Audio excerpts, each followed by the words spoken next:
बेटी की माँ के कुछ तौर तरीके और कुछ संस्कार होते हैं। बेटी का घर बसे या फिर उजड़े, ये तो बेटी की माँ पर ही निर्भर करता है। लेकिन क्या हो जब माँ हो कुछ ऐसी?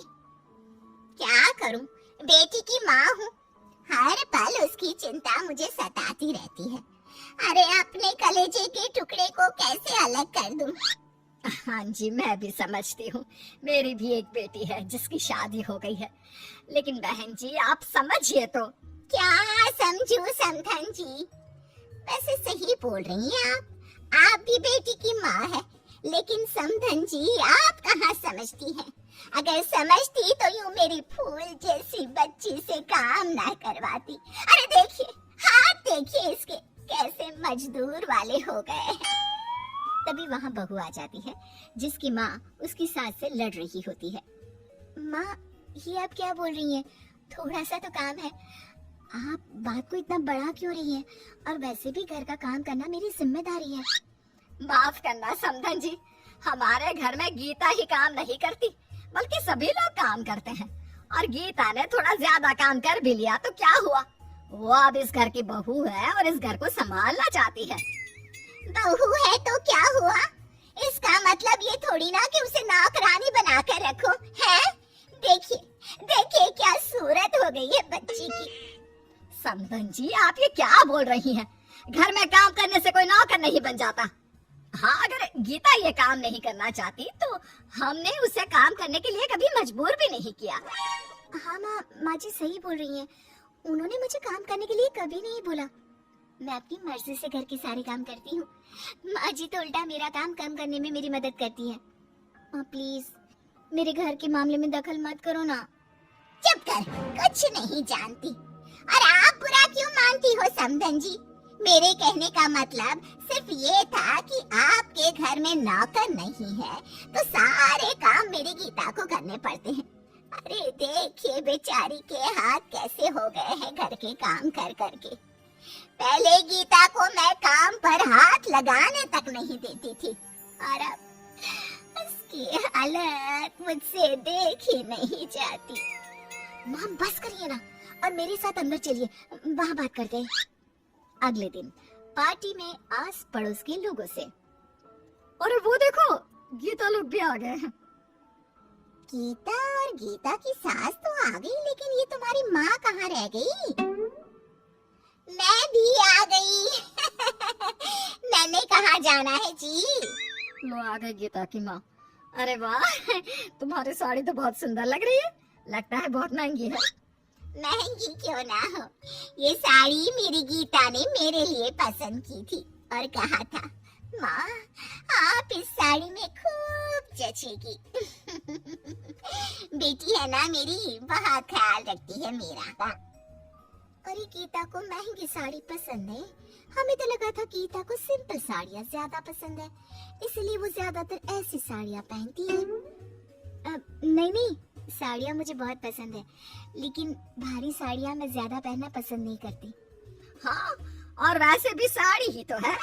समधन जी, आप तो ऐसा ही कहेंगी, क्योंकि सारा पैसा तो आप अपने लिए अच्छी साड़ी खरीदने में लगा देती हैं, तो मेरी बेटी के लिए कहाँ बचता होगा। वैसे भी देखिए कितना एडजस्ट कर रही है वो आप लोगों के घर। माँ अब फिर शुरू हो गई। सिंपल साड़ियाँ गर्लिश लुक देती है और हैवी में मैं अम्मा या बड़ी औरत जैसी दिखती हूँ। चुप कर, क्या मैं झूठ बोल रही हूँ?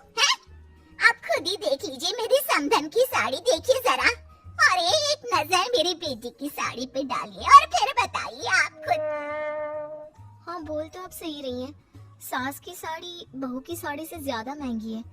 ये तो भी ठीक नहीं है। क्यों, क्या ठीक नहीं है? माँ जी आप प्लीज इन लोगों की बात का बुरा ना मानिएगा। देख लिया, अब तो मानते हो ना कि मैं झूठ नहीं बोल रही। जब तक मेरी बेटी मेरे साथ थी वो महंगे और ब्रांडेड कपड़े पहनती थी, और शादी के बाद की हालत तो आपके सामने ही है। बेचारी की क्या जिंदगी बना कर रख दी है समधन जी ने। ऐसे ही गीता की माँ हर जगह हर समय गीता की सास की बेइज्जती और उनके साथ बदतमीजी करती ही रहती है। लेकिन एक दिन, आप हमारा दिया हुआ कोई तोहफा क्यों नहीं लेती? क्या आपको मेरी बच्ची को परेशान करने में मजा आता है? समदन जी माफ करें, लेकिन इतना महंगा तोहफा हम नहीं रख सकते। हमारा इरादा गीता को तंग करना नहीं है। हम भला गीता को परेशान क्यों करेंगे? वो बहू है इस घर की, बीवी है मेरे बेटे की। यही तो बहुत बड़ी प्रॉब्लम है कि वो आपके इस फटीचर से घर में रहती है आपकी बहू बनकर। न तो यहाँ एसी, न वॉशिंग मशीन और न ही एक अच्छी कार जिसमें बैठकर मेरी बेटी आराम से यहाँ वहाँ आ जा सके। इस घर में मेरी बेटी को सिर्फ दर्द और एडजस्टमेंट ही मिलेगा। उसे कुछ भी उसकी पसंद का नहीं मिलेगा। समदन जी, हम अपनी तरफ से पूरी कोशिश करते हैं कि बहू को कभी किसी चीज की कमी ना हो और वो हमारे साथ खुश रहे। आपकी हरकतों से हमें सच में बहुत दुख होता है। दुख माय फुट! वो इस घर में हर चीज को लेकर एडजस्ट कर रही है, तो क्या वो खुश होगी? आप लोग उसे खुश रहने देंगे तभी वो खुश रहेगी ना, और आपको होता है दुख। माँ, अब बस करो, बहुत हुआ।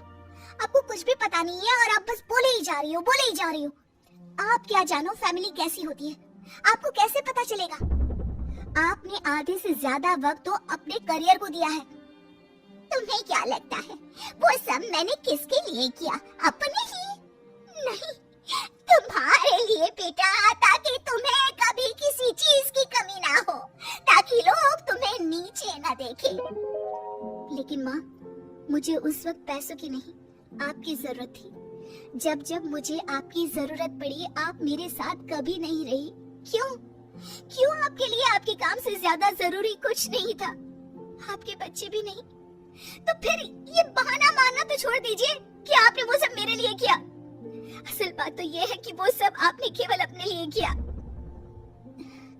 पता नहीं इन लोगों ने क्या पट्टी पढ़ा दी है मेरी बेटी को। अब ये भी इन मिडिल क्लास लोगों की तरह ही बात कर रही है।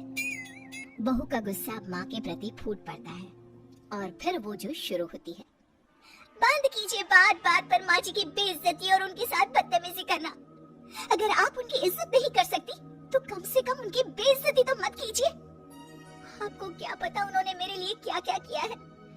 आप जानती हैं, पिछले महीने मुझे बहुत तेज बुखार था और माँ जी ने उस वक्त 1 हफ्ते तक मेरा इतना ख्याल रखा, मेरे पैर बिस्तर से नीचे नहीं पड़ने दिए।